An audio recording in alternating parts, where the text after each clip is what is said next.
Bonjour et bienvenue dans la seconde vidéo de ma mini-série Techno.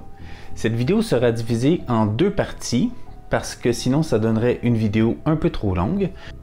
Comme vous pouvez voir dans le texte qui défile ici, la partie 2 couvre 6 points, mais étant donné que je coupe la vidéo en deux parties, je ne vais couvrir que 3 points. Nous allons donc voir comment créer un projet dans Eagle, comment rechercher et ajouter des composantes dans notre schéma électronique, et enfin, comment créer les connexions électriques entre les différentes composantes. Alors, on commence la vidéo, restez avec moi jusqu'à la fin. Première étape, je crée un nouveau projet. Je vais l'appeler Station Météo. Et maintenant, je crée un schéma. Pour ajouter les composantes, j'inscris la commande Add et la fenêtre des librairies apparaît. Dans cette librairie, je vais aller chercher DIY, dans lequel je vais trouver le ESP8266. Voilà, ça c'est mon board. Je fais OK. Je le positionne sur mon écran. Escape me ramène à la page pour ajouter des composantes. Prochaine composante, le sensor de température, d'humidité et de pression barométrique, celui-ci. Il va aller sur la gauche, je vais le tourner d'ailleurs comme ça. Escape.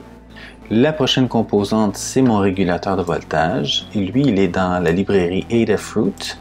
Et je vais ajouter dans la section 78 le module 7815T. Ce module-là, c'est pas exactement lui que j'ai, mais il ressemble en taille et les pins sont les mêmes. Donc, je vais prendre ce boîtier-là. Je fais OK là-dessus.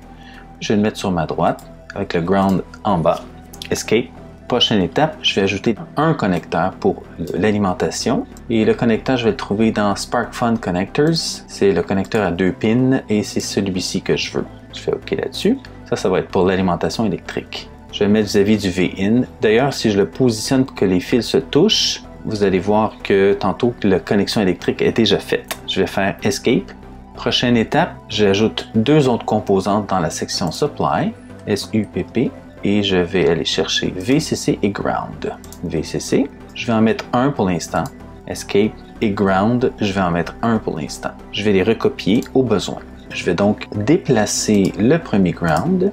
En passant, si je déplace cette pièce, voyez-vous le fil vert, je l'ai déjà connecté dans l'étape précédente. Ça, c'est correct. Je vais déplacer le Ground et je vais aller le positionner sur la ligne 1. Et si je le déplace à son tour, vous voyez la ligne verte, donc la connexion est établie. Maintenant, je veux d'autres grounds. Je vais donc le copier. Donc, je copie le ground, je le positionne ici.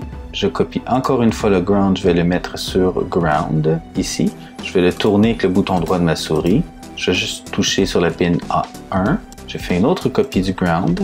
Je vais aller le positionner sur ground ici. Je tourne encore une fois. Prochaine partie, la connexion de VCC.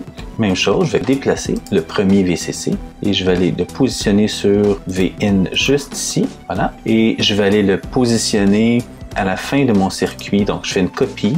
Je le positionne ici parce que ça, c'est le output de mon régulateur qui devient le VCC. Ça va être le transformateur qui va entrer ici. Ça, c'est le régulateur qui va me descendre le voltage à 3.3 volts précisément. Et ça va aller sur VCC qui va aller se connecter là et il manque une place juste ici. Je vais donc faire une autre copie. VCC qui s'en vient juste ici. Et voilà. Maintenant, si je déplace les composantes, vous voyez les lignes vertes, ça indique que les connexions ont bien été faites. La portion régulateur de voltage est complétée. Ici, tout ce qui me reste à faire entre ces deux composantes, c'est de lier le clock et le data. Et pour le faire, je pourrais faire des lignes directes, mais je vais faire une autre approche. Et l'approche, ça va être par nomenclature. Première étape, c'est de créer des nets, un petit bout de fil d'une certaine longueur. Même chose pour GPIO 0 et GPIO 2, qui sont les deux pins qui seront utilisés pour data et clock. Pourquoi est-ce que je fais ça avec des noms? Parce que si je déplace un circuit, les lignes n'auront pas à suivre.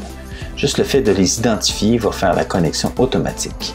Donc, pour identifier les pins, maintenant je vais sur Name. Ici, je vais nommer les pins. Celle-ci s'appelle SDA, donc le data. Je clique sur la ligne verte. Il me demande le nom. SDA, Enter. Et je vais placer le label. Même chose pour la seconde ligne. SCL. Je vais placer le label. Je vais aller sur cette ligne-là ici, le GPIO 2. Ça se trouve être le clock. Donc, je vais écrire SCL et en faisant OK, le message me dit « Oh, j'ai trouvé que tu avais déjà une pin qui s'appelait SCL. Est-ce que tu veux les relier? » Oui. Même chose pour la prochaine pin. Je vais la relier aussi, celle-là ici, GPIO 0. Peut-être le data, donc SDA, Enter et Enter pour accepter le lien.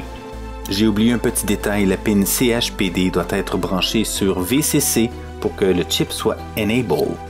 Et voilà, la portion électronique est complétée. C'est ainsi que se termine la vidéo pour aujourd'hui.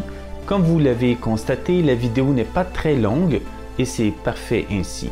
Je profite de l'instant pour vous rappeler de vous abonner à ma chaîne et de cliquer sur la petite cloche pour être avisé lorsque les prochaines vidéos vont sortir. Voilà, merci d'être resté jusqu'à la fin. Bye bye!